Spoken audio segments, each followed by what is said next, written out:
This is VOA Africa.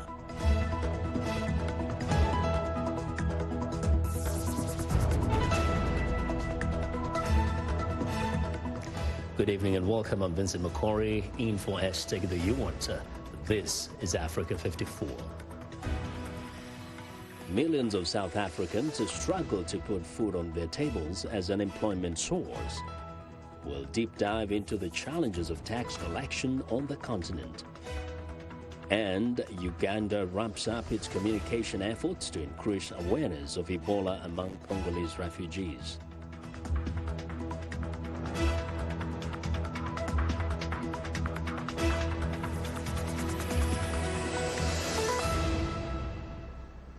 Well, tonight we begin in Africa's most developed country, South Africa, where the soaring unemployment rate has hit a 16-year high of 29%. That's according to the nation's Statistics Bureau. The second quarter figures show the number of unemployed climbed by 573,000 over the past year, with only 21,000 jobs created. President Cyril Ramaphosa is under pressure to create jobs and turn the economy around. VOA's Anita Powell has more from Johannesburg.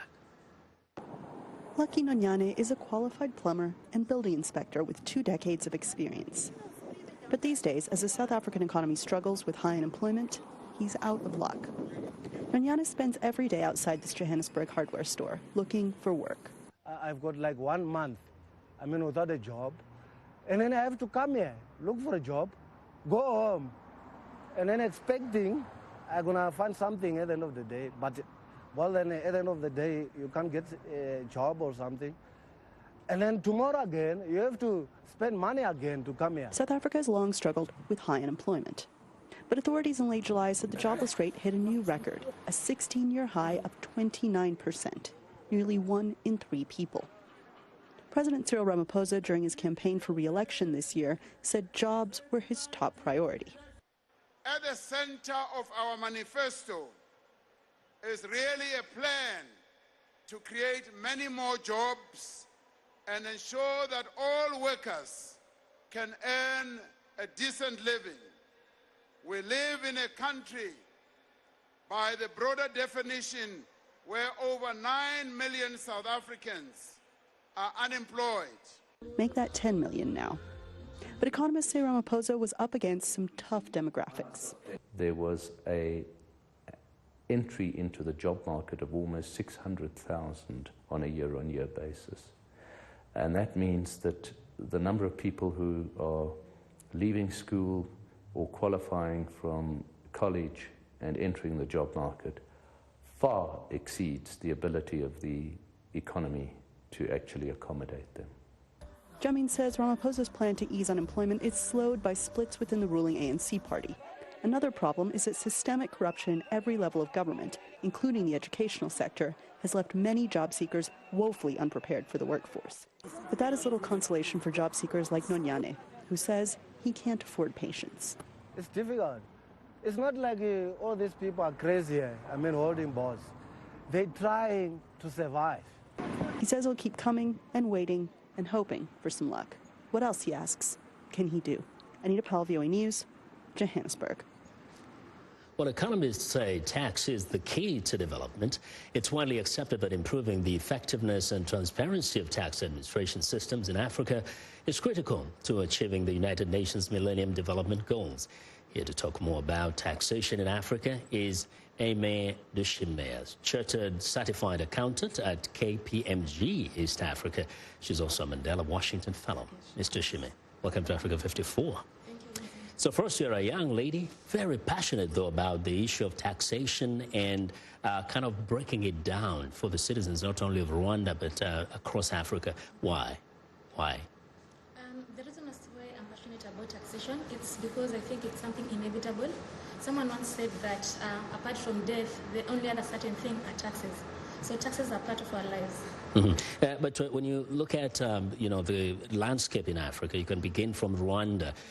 What do you get in terms of the level of knowledge people have about their taxes and why they pay those taxes? Sadly, I would say that taxes are something that it's a subject that's often ignored by people. People actually do not know why they pay taxes and what their taxes are used for. And it's quite unfortunate because when you look at the development of the country, especially in African countries, most development, the money that is used comes from taxes. So that's why I think it's essential for everyone to know about taxes. You said there's a knowledge gap between the policymakers and those who pay taxes. Precisely. What kind of knowledge is that, and what needs to be done to bridge that gap?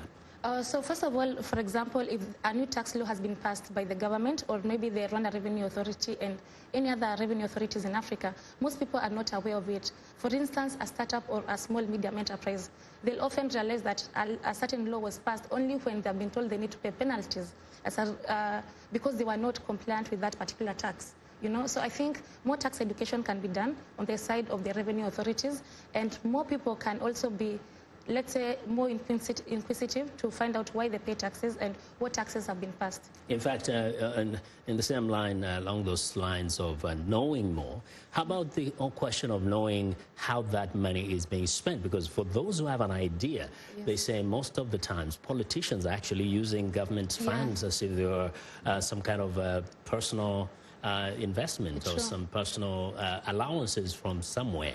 You know, you realize that even with revenue authorities' websites, we do have hotlines and we do have ways in which you can contact the revenue authorities. But most people actually do not do that. And then when politicians are actually campaigning, I would wish for them to put more emphasis on their campaigns in terms of how the funds have been used, the previous taxes that were, the income that was generated from taxes and how the funds were used. But then you realize that most of the times the emphasis is paid upon it's more on the campaigner and the politician. Yes. Now, there's also the question of the place of tax in development of a nation, but also the whole question of taxes across borders. And there have been discussions on harmonizing taxation across borders. So what kind of information do people need to have, and why is that important? Okay, so first of all, I would think that in the near future, there's a chance that we'll have tax harmonized across Africa, especially with the continental free trade movement. I think for countries to avoid race to the bottom, where a country can choose to lower taxes so that they can gain a competitive advantage, I think the best thing for African countries to do is to have a harmonized tax. For example, the corporate income tax, it could be harmonized in a way that all countries probably pay 20%, which is a flat rate, right? So I think that's the most easiest way to go about it, especially with the continental free trade movement. And in terms of, you know, the level of development of a country, does it really matter how effective the taxation system is? Or is it about the utilization of the funds that have been collected by the government? I would say it's a mixture of both, right?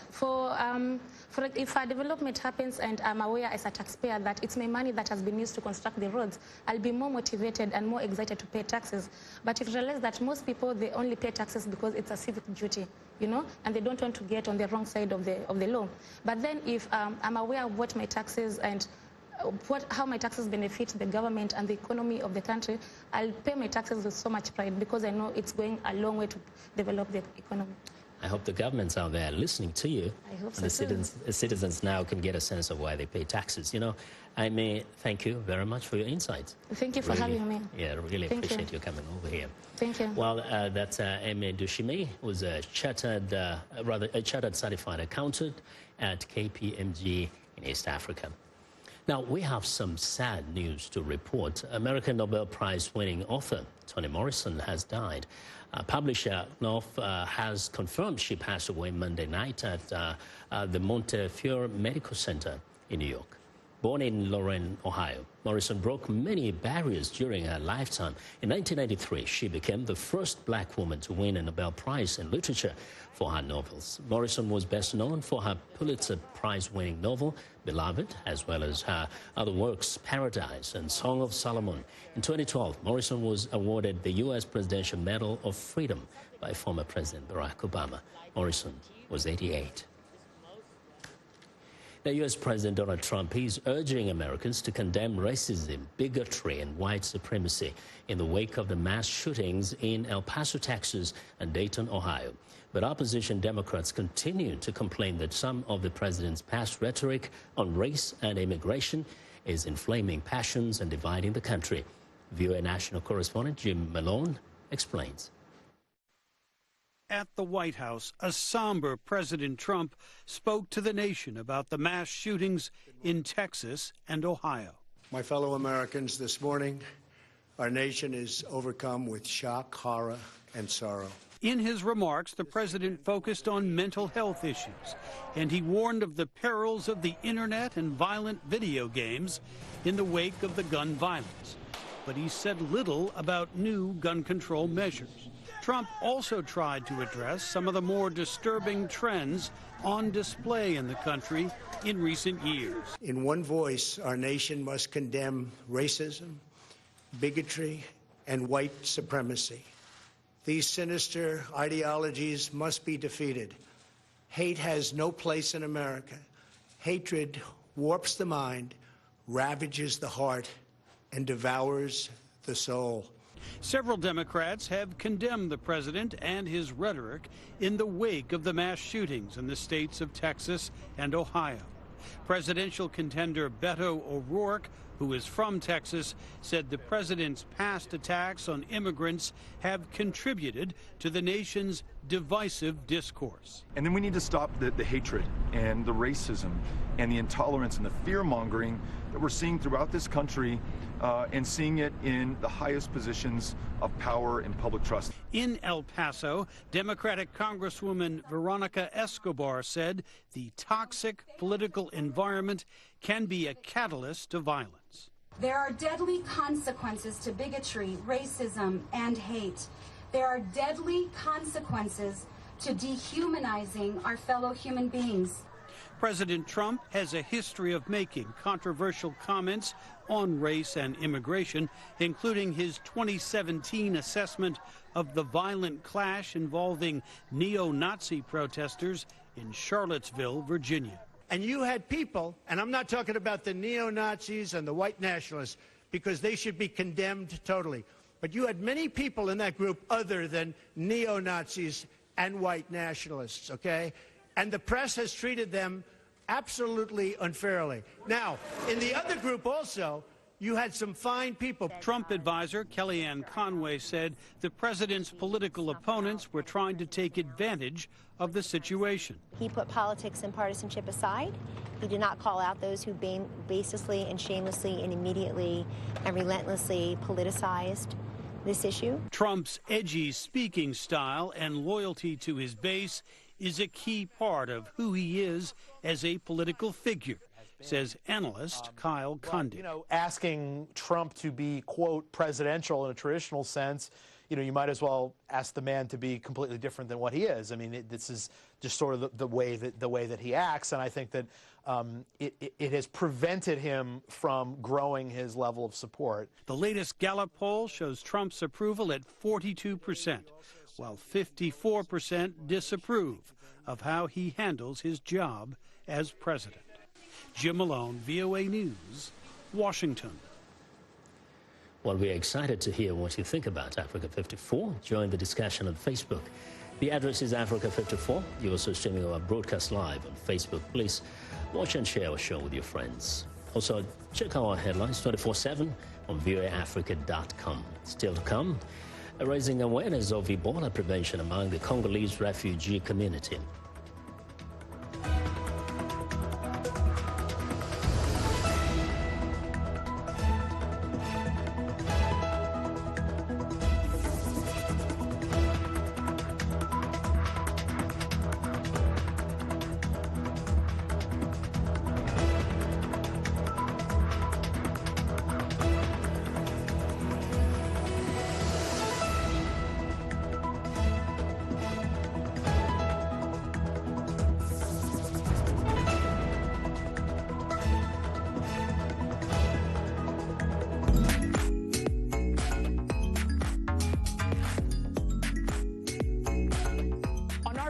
We're talking about the news and issues you're talking about, sharing stories of development and growth across Africa, around the world, and in our lives. Topics that inform, empower, and change the rules. It's time for Our Voices with me, Haiti Adams Fitzpatrick, and Hadiza Kiari, and Ayan Bior, and Orion Itangi Shaka. It's time for Our Voices.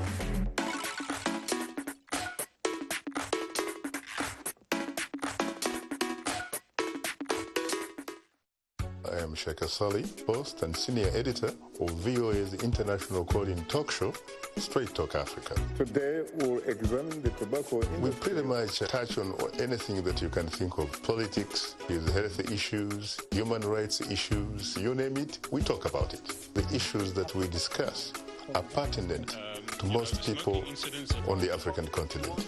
A very, very rare and unique opportunity to interact with their leaders.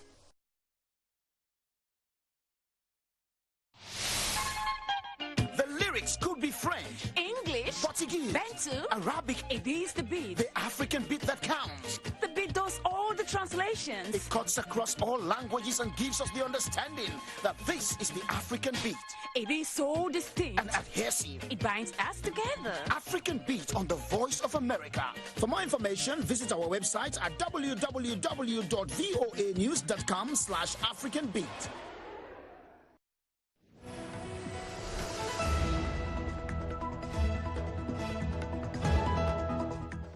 I'm Clara Frank, and here's what's trending. You may know Amazon is trying to get customers their packages through the sky or with these sidewalk robots. But the online retail giant's ambition in transportation is bigger and broader than just innovative deliveries. Reuters found the online retail giant has been knitting together a multi-billion-dollar global transport ecosystem that could one day rival players from UPS to Uber.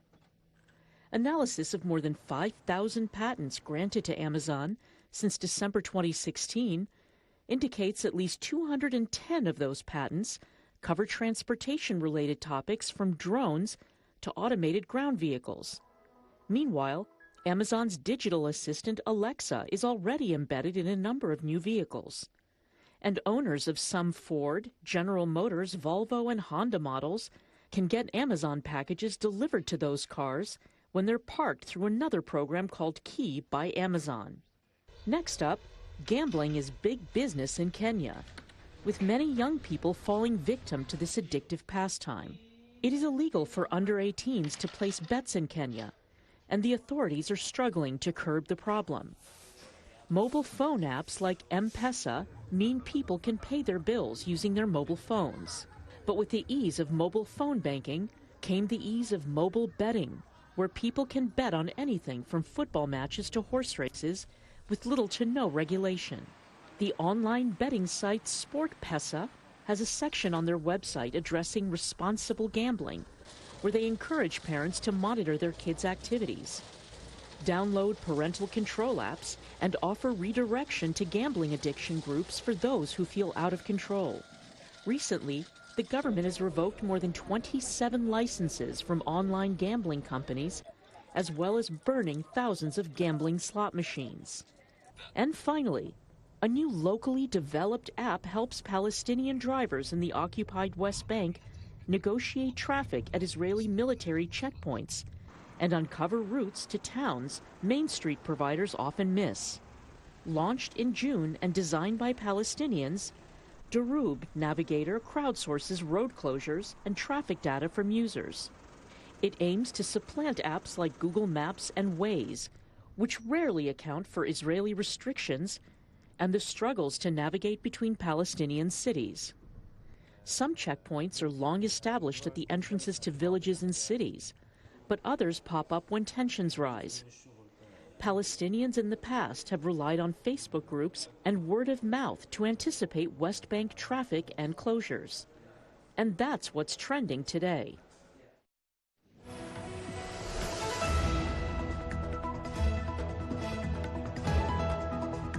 Well, it's time for our health report, and joining us now is Africa 54 health correspondent Lino Midu with details on Uganda's effort to raise Ebola awareness. Hello, Lino. Hello, Vincent. It has been 1 year since the Ebola outbreak started in the Democratic Republic of Congo. So far, more than 2,400 cases have been detected and over 1,700 people have died from Ebola. Efforts are underway in neighboring Uganda to increase awareness of Ebola among Congolese refugees arriving in the country. The Ugandan government and relief agencies are working at Refugees Reception Center in Kwangwali, a point of entry for fleeing fleeing Congolese refugees in Uganda. Health authorities are in health facilities to teach refugees on how to recognize Ebola symptoms and safely triage and transfer suspected cases to Ebola treatment centers. Health teams are currently mandated to conduct a range of activities to spark engagement among the refugees regarding Ebola preparedness, prevention, and control. If you don't know, you find somebody just dead instantly and you don't know what the person died of, it's not good for you to bury that person yourself. Go to the health facility, they will help you out, come with somebody trained to bury the person, and they will bury the person instead of you contracting the disease from there.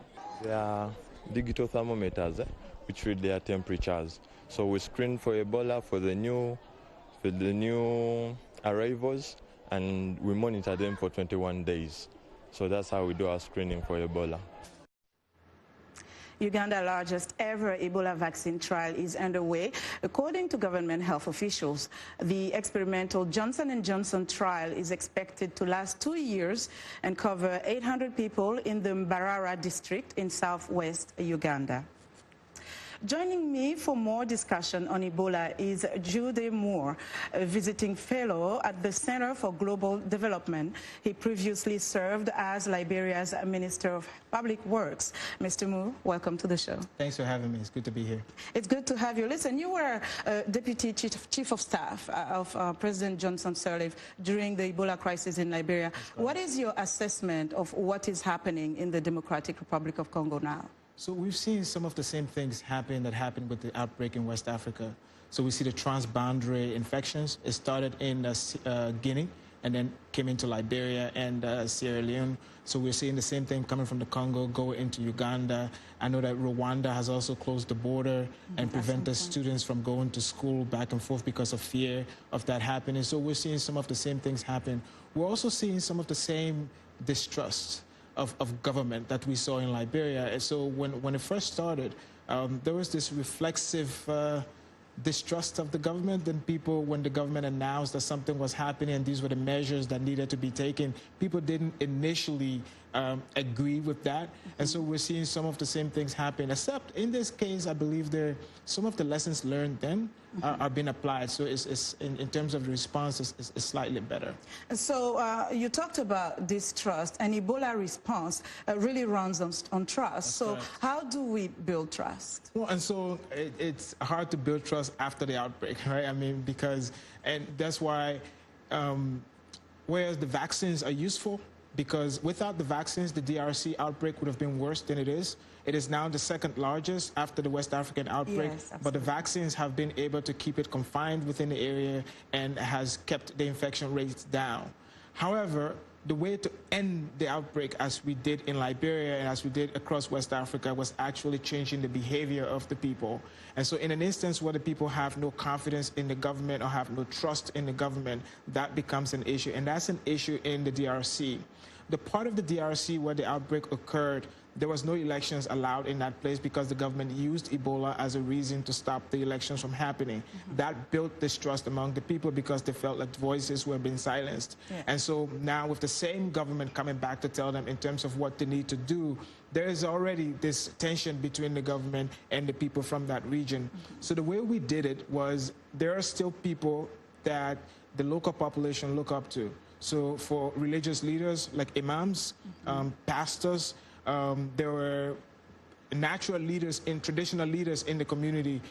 So in Liberia, one of the things that happened was Muslims do ritual preparation of the body after a person dies. Yes. And we had the grand imam come up to say, if something were to happen to me, if I were to die, nobody's to touch my body. My body should not be prepared. And that was a means of communicating to Muslims in the north, in the northwest of the country. So that's the way we build trust, by tapping proxies, people they trust, talking through them. Okay. And quickly before we wrap, so what do you see? What more needs to be done very quickly? Well, I think the U.S. needs to step up. I mean, this is something that's missing. We have an international system that sort of sees the United States as a center. And one of the things that's been missing here is that the U.S. hasn't actually taken a leadership role in this area. Okay. But I think international support to the DRC is going to be useful, too, in terms of getting this under control. Okay, Judy Moore, thank you so much for joining us. Thanks for having me. Appreciate it. And that was Judy Moore. He is a visiting fellow at the Center for Global Development. Now, a test and treat HIV program is getting results in Botswana after the southern African country recorded a decline in cases of the virus among participating communities. But Botswana's rate of the deadly virus remains among the highest in the world, according to a recent study by the Botswana Harvard AIDS Institute Partnership. Kondisi Dube reports from Gaborone.